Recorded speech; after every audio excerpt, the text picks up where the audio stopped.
Boa tarde a todos e a todas. Pontualidade britânica, que 3h30 agora, né, pessoal? Porque eles estão ansiosos aqui atrás, vocês não têm noção. Então, as crianças todas ali, né, já estavam ali se arrumando. Enfim, e é muito bom ver a alegria das crianças. É muito bom depois de tanto tempo, né, depois de uma pandemia, enfim. E por que não estava no nosso calendário escolar o teatro? Porque se vocês se lembram, em fevereiro houve um pico de Covid, ainda lembra? E não dava para nós nos programarmos. Mas, enfim, em junho veio o desafio que as professoras nos propuseram para vamos fazer um teatro. Eu falei assim, vamos, né? Demorou um segundo para responder, vamos, né? Porque as crianças querem, as crianças conseguem, elas, né, e faz muito bem para elas também. O teatro, essa oratória, essa exposição, e principalmente para vocês, que são família. E nós apresentamos ontem para as crianças também. Então, apresentar para vocês, que são da nossa, né, comunidade, da nossa intimidade, é muito importante como primeira, né, atuação em público, digamos assim. Já tiveram lá na pré-escola, né, quando eles eram do infantil, mas pós-pandemia não tiveram. E vão ter agora com vocês. E é muito bom ver vocês aqui, receber vocês, e nós escolhemos esse local também, por quê? E não na quadra ou lá embaixo. Porque lá embaixo, para quem conhece a escola, nós temos um palco, né, para quem já visitou, enfim. Mas o medo da chuva, né, que hoje parece que vai aparecer, mas ela vai aparecer de noite, não agora, né? E não na quadra também, porque vocês perceberão que algumas crianças ainda não conseguem falar muito alto. Então, aqui é mais íntimo. E pode ser que em um momento ou outro a gente vá lá com o microfone para repetir, tá bom? Normal. Beleza. Eles falam, tentam um pouquinho, porque nós estamos em família, né? Esse é o objetivo, em família, tudo muito normal, confortável, como vocês sabem. Quero agradecer demais às professoras, esse teatro é delas, né? A professora Lucilene escreveu todo o teatro, né? Adaptação, falas, né? A Valéria com o hino nacional, com o hino da independência, né, trabalhando essa questão também da história e geografia com eles, mas todo o teatro, parabéns para as professoras, de verdade. A gente, enquanto escola, nós demos o suporte. E qual que é o suporte? Contando um pouquinho de bastidores também.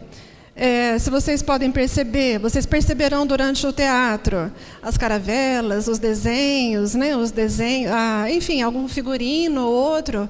Foi a nossa professora de desenho, Maria Camila, né, que a gente precisa agradecer muito, e ela está lá com as crianças também, liberando as crianças conforme vai acontecendo o teatro.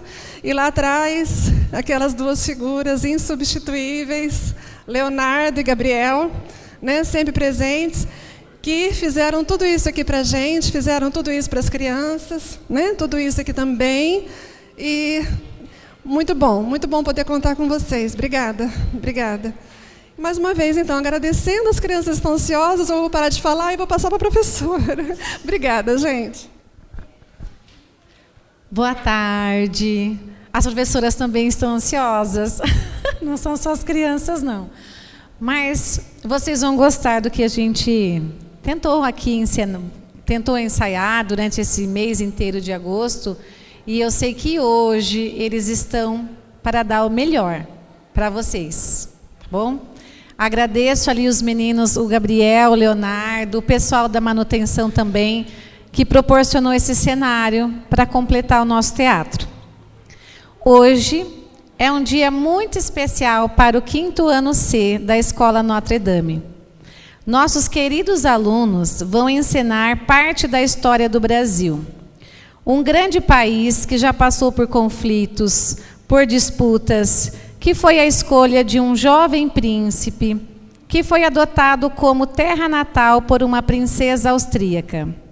Ai, quantas coisas já viveu esse país. Esse território era habitado por indígenas de diferentes etnias. Um belo dia, pessoas estranhas, com roupas estranhas, aportaram em uma de suas belas praias. como num piscar de olhos, tomaram-na e ainda fizeram dos anfitriões seus escravos. Os olhos sempre ambiciosos dos novos donos buscavam encher os porões de suas caravelas com toda a riqueza que coubesse: madeira, ouro, pedras preciosas, pois aqui encontraram o pote de ouro no fim do arco-íris. E o levaram para a Europa, enriquecendo ainda mais os cofres portugueses. Participaram da formação da riqueza aqueles que tomaram para si o território, mãos de diferentes cores, mãos forçadas ao trabalho. Por mais de 3 séculos, essa foi a realidade que nos coube. Um dia, não por acaso, mas de forma forçada, os que representavam o poder da exploração pisaram em território brasileiro. Talvez eles nunca tivessem imaginado tanta beleza. Florestas, praias, montanhas, cascatas, animais e flores das mais variadas espécies. O príncipe herdeiro amou este lugar, escolheu ficar e lutar por nós.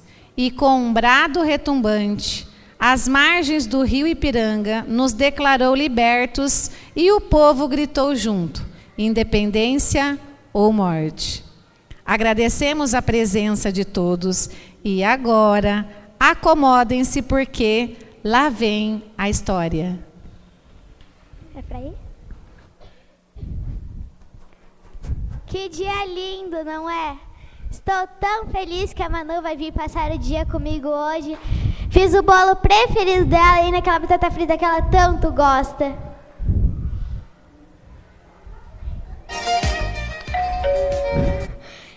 Deve ser a Manu. Vou abrir a porta. Olha. Oi, vó. Estou tão feliz de estar aqui com você hoje em plena quarta-feira. A escola é ótima, mas estar com você é melhor ainda. Eu também, meu amor. Ter você aqui comigo me enche de alegria e enche essa casa de vida. Aliás, fiz o seu bolo favorito. Vou ali pegá-lo.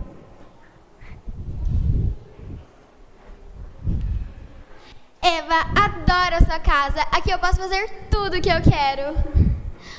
Vó, posso fazer uma pergunta? Claro, minha neta amada. Hoje é quarta-feira e eu não tive aula. Por que hoje é feriado? Hoje é um feriado nacional. Hoje nós comemoramos a independência do Brasil. Independência do Brasil? Ah, vó, não sei nada sobre essa história. Conta pra mim. Conta, vó. Eu estou ansiosa para saber como tudo isso começou. Nossa, minha neta, vai ser uma honra contar essa história. Mas vai demorar um pouco, pois são 200 anos de muitas histórias. Ah, vó, eu tenho o dia todo para ouvir. Então se sente que a história vai começar. Houve um período da história conhecido como as Grandes Navegações. Foi quando os homens começaram a desbravar o mar.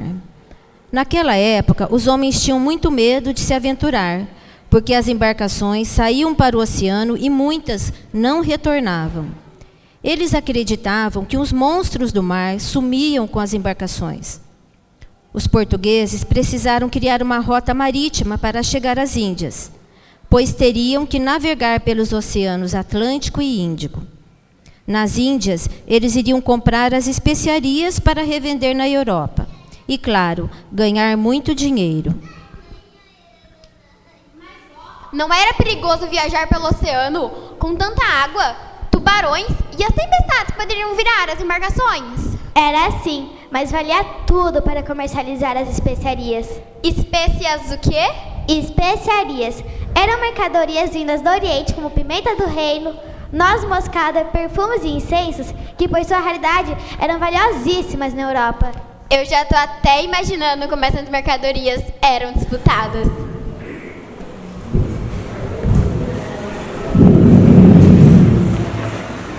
Hoje nós vamos lucrar bastante. Olha a quantia de especiarias que conseguimos comprar. É verdade. Vamos vender o livro do preço que pagamos. É claro que sim. Depois de tanto sacrifício para conseguir essas especiarias, o bom vai ser necessário. Vou até acender esse incenso para comemorar nossos lucros. E eu vou até programar a nossa próxima viagem, porque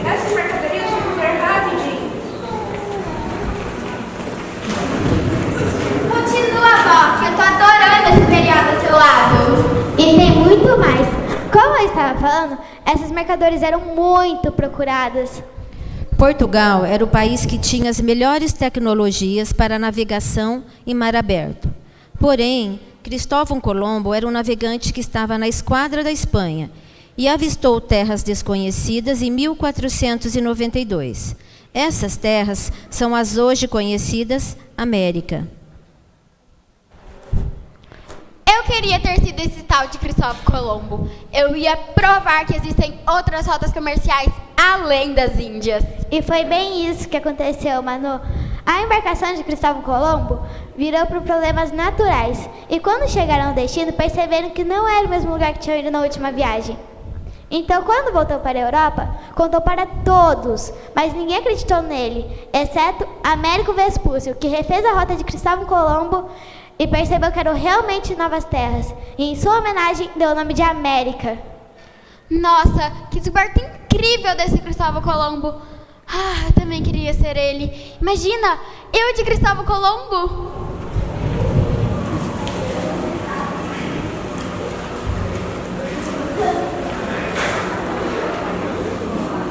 Vamos, marinheiros. Precisamos chegar logo. Parece que estamos perdidos nesse imenso oceano.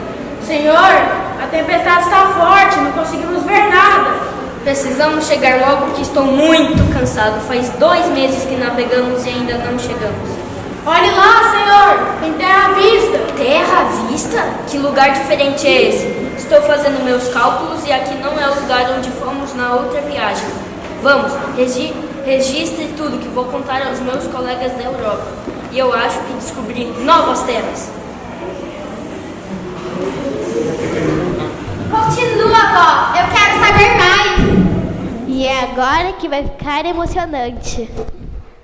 Quando a expedição de Colombo voltou à Europa, o rei de Portugal ficou um pouco enciumado.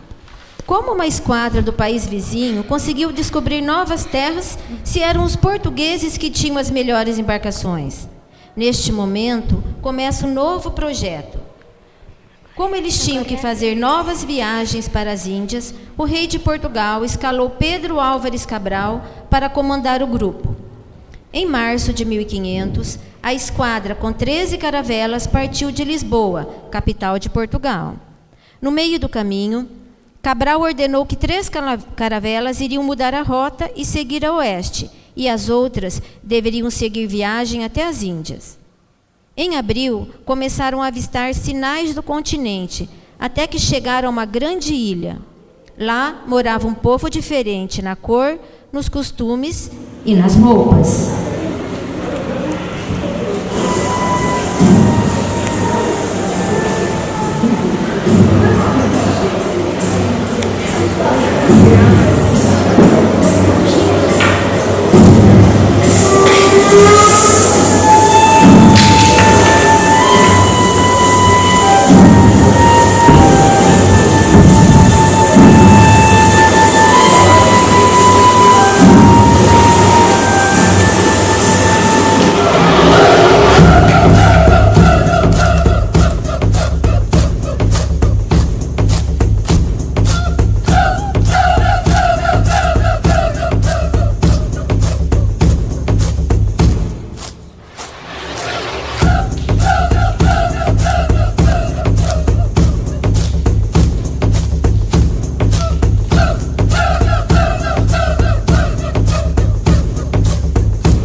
acredito.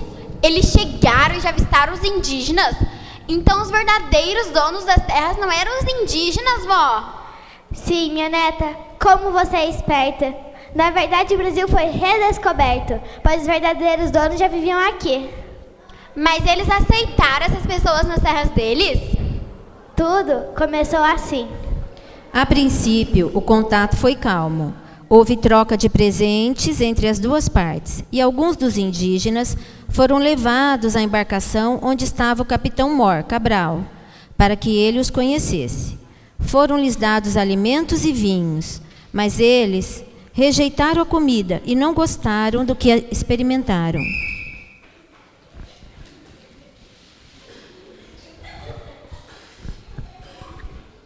Nossa, Manu, estou tão feliz que esteja gostando. Adoro estar com você e ainda poder contar um pouquinho da nossa história. Ah, vó, então vamos continuar. Agora vem a parte triste da nossa história, a parte que escravizam os indígenas. Sempre ficou muito claro o interesse econômico de Portugal pelas novas terras. Ao longo da história, foram diferentes ciclos econômicos que garantiam muito lucro à coroa. O primeiro ciclo foi do pau-brasil, madeira nobre, da qual era extraída uma tinta vermelha, muito valorizada na Europa. As caravelas aportavam aqui e os índios escravizados cortavam as árvores e as arrastavam para os porões das embarcações, e tudo era levado para a Europa. Os jesuítas, padres portugueses, tiveram um papel importante nesse período. Eles eram responsáveis por catequizar os índios e ensinar a língua portuguesa para facilitar a comunicação. Os índios que não aceitavam essa situação não sobreviviam. Não acredito que fizeram isso com os indígenas. E ainda tem mais. Agora eu vou contar a história dos negros africanos, que também sofreram com esse tipo de exploração. Sempre que me lembro deles, ouço essa canção que era como uma oração para esses povos que foram forçados a vir para cá de uma forma tão desumana.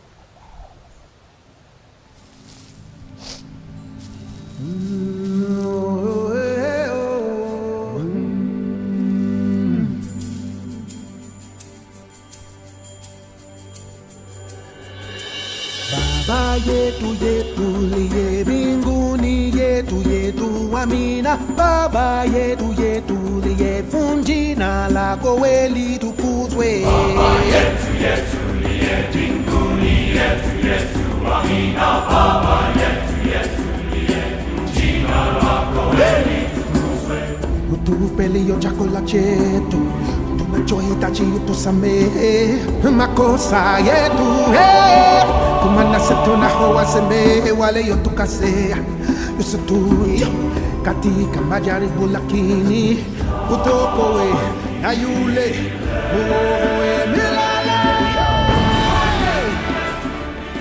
Como não tiveram muito sucesso com a escravidão indígena, a corte portuguesa decidiu investir no comércio muito próspero da época, a compra de prisioneiros africanos que seriam transformados em escravos. Pessoas de diferentes tribos e culturas eram compradas e presas nos porões de embarcações e trazidas da África para o Brasil, em condições subhumanas. Eles viviam para trabalhar sem direito algum, apenas trabalhar.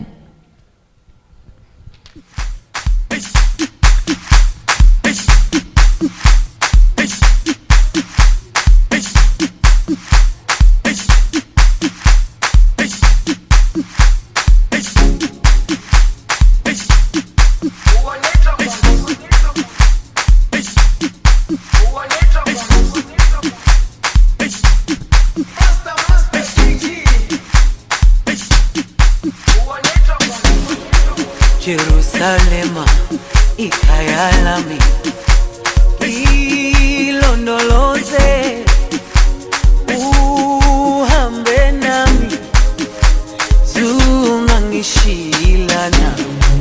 Jerusalema ikayalami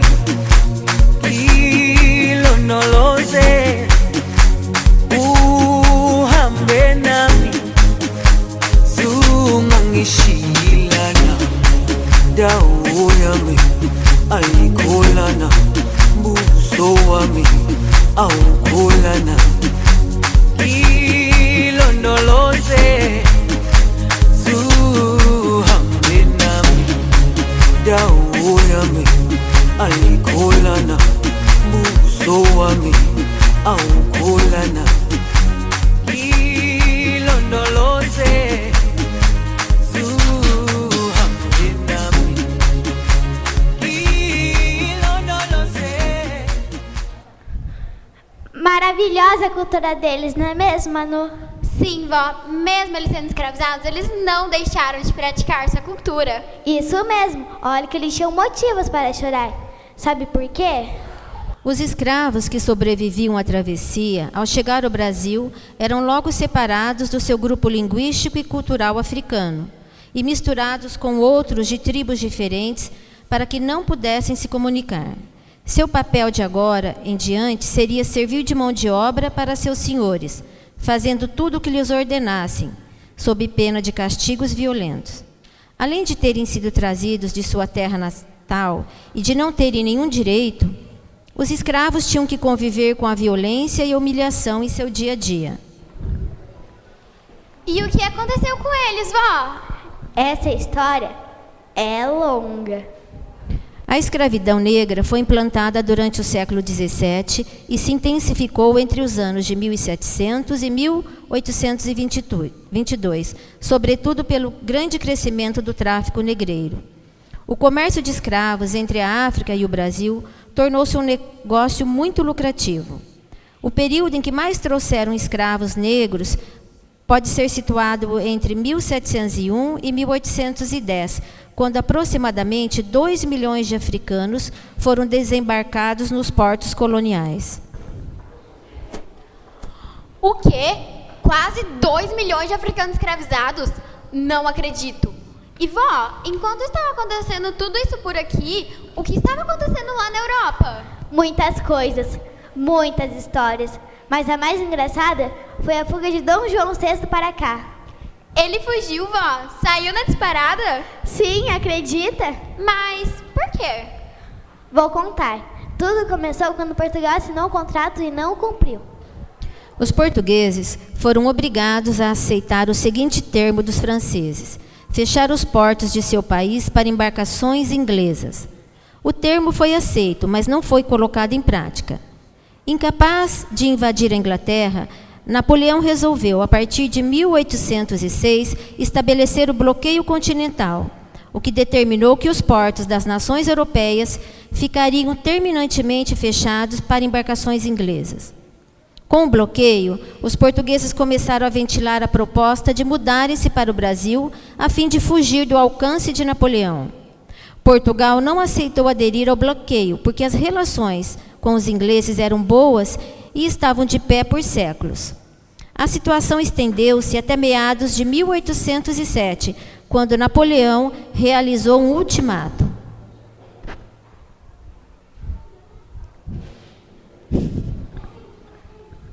Cadê o rei desse país?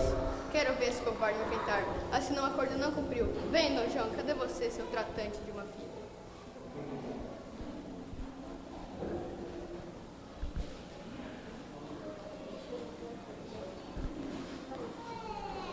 Alguém viu Napoleão? Precisamos sair, aqui não é seguro. Vê se Napoleão quer me pegar. Que medo! Eu estou arrumando minhas coisas, Dom João. São muitas coisas para organizar. Vou levar 1 mês para arrumar tudo. 1 mês? Ai, ai, ai. Iremos sair hoje à noite. É o que veremos, meu rei. É o que veremos. É impressão minha ou esse rei era medroso? Parece que ele tinha mesmo, Napoleão, pois era muito temido por todos os seus inimigos. Mas e aí, vó? Eles conseguiram fugir? Muita correria, mas conseguiram escapar.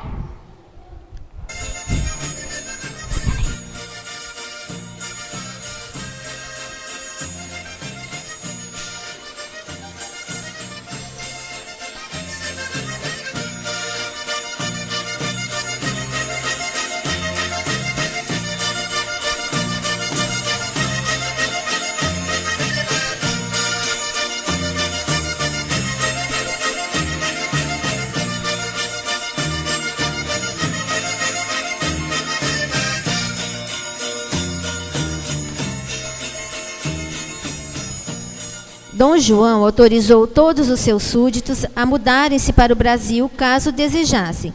Mas, se não houvesse espaço nas embarcações da corte, eles deveriam procurar meios próprios de vir para o Brasil. Todos os preparativos da mudança foram realizados às pressas, e por isso houve correria e pânico. Muita coisa que deveria ter embarcado foi deixada para trás, e os navios abarrotados de gente não tinham suprimento suficiente para todos. Os problemas na viagem foram muitos. A citada superlotação fez com que alimentos e água fossem racionados. Não havia dormitórios e camas para todos, e os problemas de higiene eram muitos. Estes resultaram em um surto de piolhos que forçou as mulheres rasparem seus cabelos.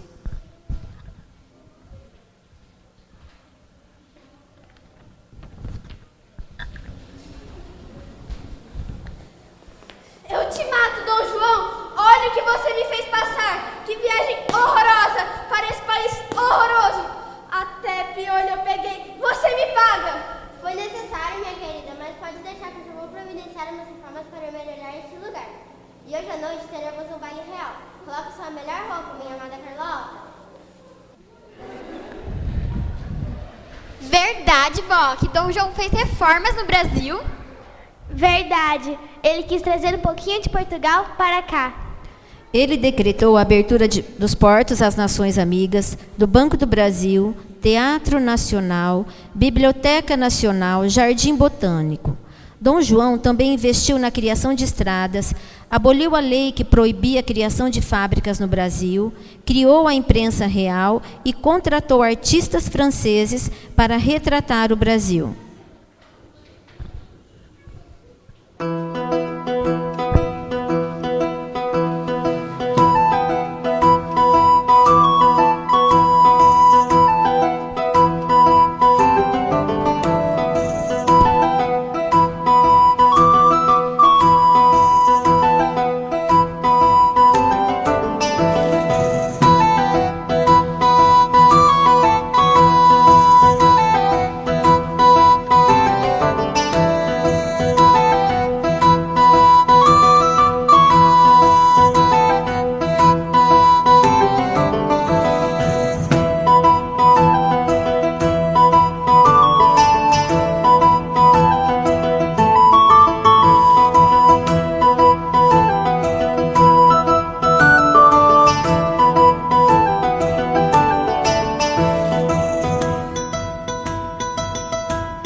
Uma coisa boa para a época. É verdade. Quer saber mais ou podemos parar por hoje?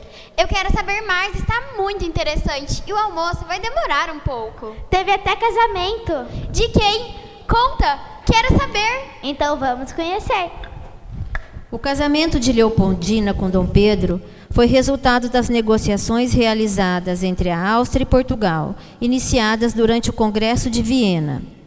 O casamento aconteceu em 13 de maio de 1817, em uma igreja localizada em Viena.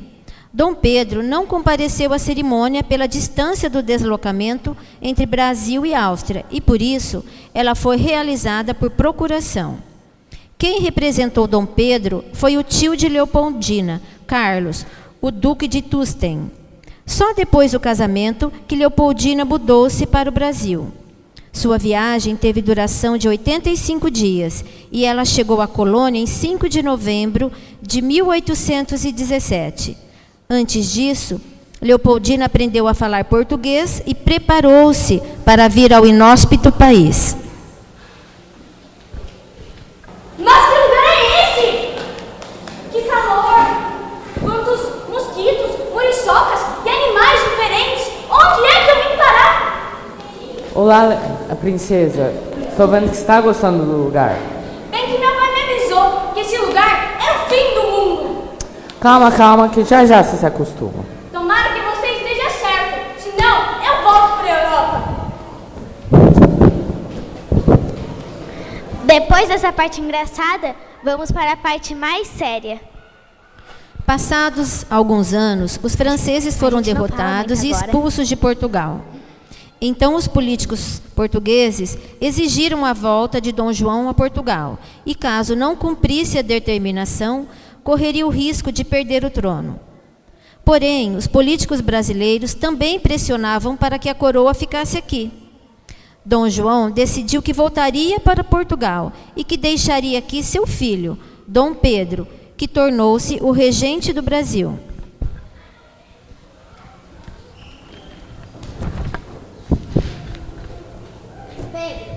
Brevemente se separará de Portugal. Se assim for, põe a coroa sobre a tua cabeça antes que algum aventureiro lance mão nela. Estou surpreso, pai.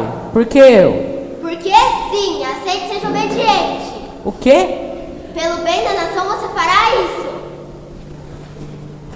Eu declaro que Pedro de Alcântara, Francisco Antônio, João Carlos Xavier de Paula, Miguel Rafael Joaquim José Gonzaga Pascoal, Cipriano Serafim de Bragança, meu irmão, a partir de agora se torna príncipe regente do Brasil.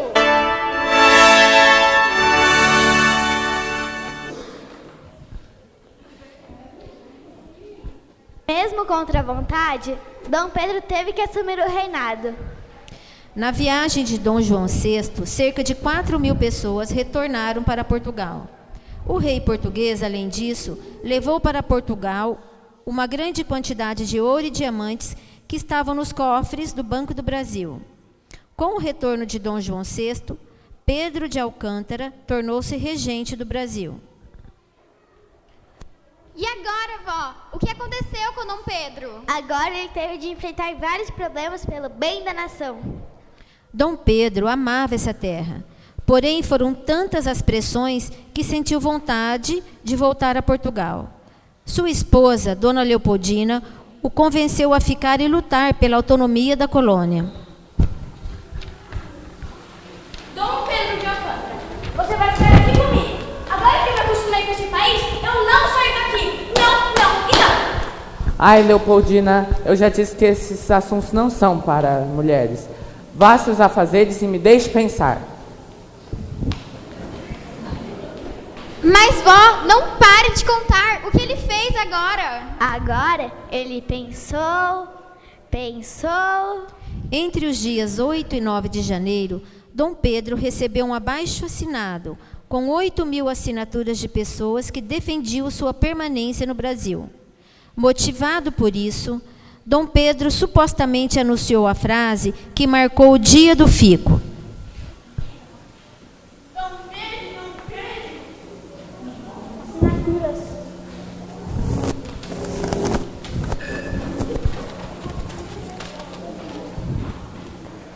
Bom, se é a vontade de todos e para o bem dessa nação, diga ao povo que fico.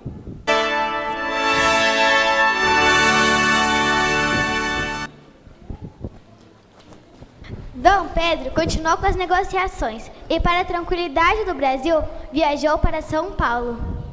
Dom Pedro estava em uma viagem para negociar com lideranças políticas de São Paulo o apoio ao movimento de independência. Durante a viagem, uma carta com novas ordens de Portugal chegou. A regência do Brasil, na ausência de Dom Pedro, era transmitida para Dona Leopoldina. Ela, após atualizar-se, convocou um conselho em caráter de emergência e, nesse conselho, decidiu-se pela independência.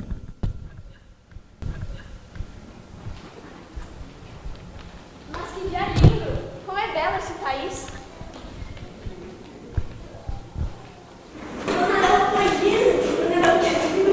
Uma carta pra você. Pra mim? De quem será? Oh, meu Deus! São coisas de Portugal. As coisas não estão boas por lá e vão vir por cá. Precisa avisar Dom Pedro urgente! Dom Pedro de Alcântara, declara a independência do Brasil urgente! Não espere mais nem um segundo!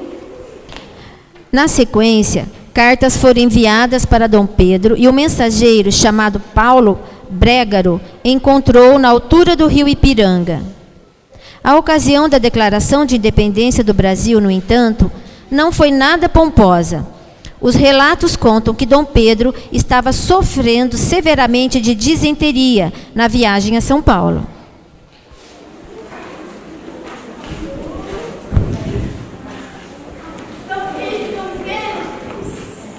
O senhor está bem? Ai, acho que não estou muito bem hoje. Uma carta pra você. Melhoras. Meu Deus, a situação é muito séria. Preciso fazer algo urgente. Eu, Dom Pedro de Alcântara, príncipe regente deste país, às margens do Ipiranga, declaro que este território está definitivamente separado da metrópole. Independência ou morte!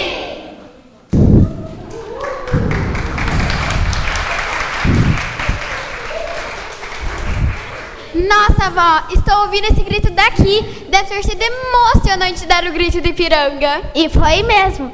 Foi assim que o Brasil começou a comemorar o 7 de setembro. Mas agora, chega de tantas histórias que eu já vou servir o almoço. Mas antes, vamos ouvir essa música que representa bem a diversidade do nosso enorme Brasil.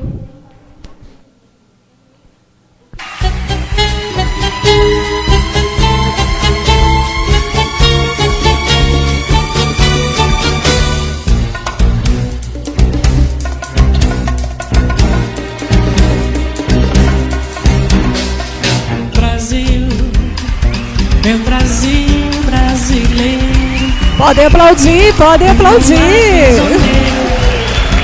Que beleza, gente. Nos meus versos, o Brasil samba canta bambolê. Lindos, parabéns. O Brasil do meu amor, terra de nosso Senhor. Brasil. Muitos aplausos para vocês, crianças. Fantásticos, muito bom. A gente emociona aqui. Lindo, lindo. Terra boa e gostosa. Mas para encerrarmos o nosso teatro, crianças, vocês foram fantásticas, de verdade. Tia Jaque aqui, os pais também, as famílias. Nós ficamos emocionados. Para quem viu o comecinho do bebê ensaio, né? Do primeiro ensaio, e ver agora tudo isso, gente, é emocionante, né, professoras? Muito. Vocês merecem todos os aplausos do mundo.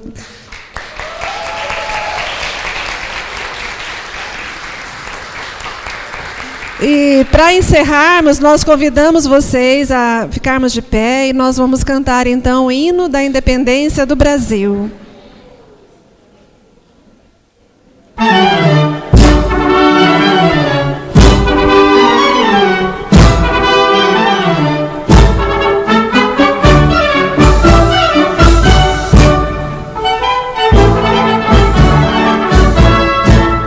Já podeis da pátria, filhos, ver contente a mãe gentil, já raiou a liberdade.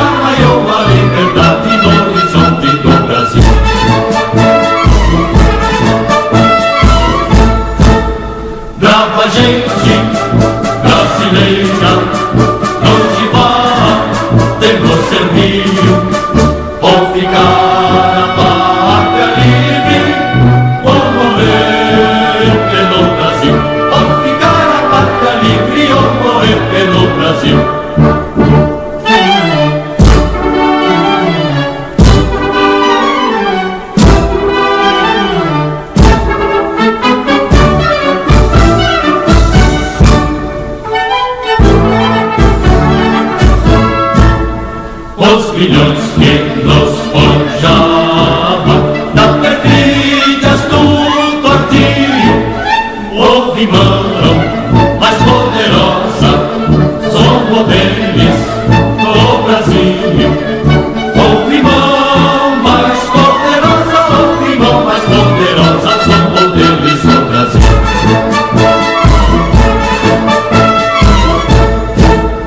Brava gente brasileira, longe vai, devemos servir, ou ficar a pátria livre, ou morrer pelo Brasil.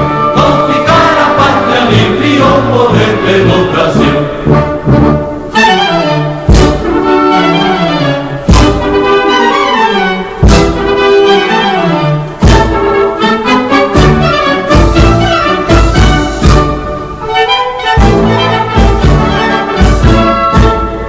Não tem mais ímpias falanges que apresentam falso auxílio. Vossos peitos, vossos braços são muralhas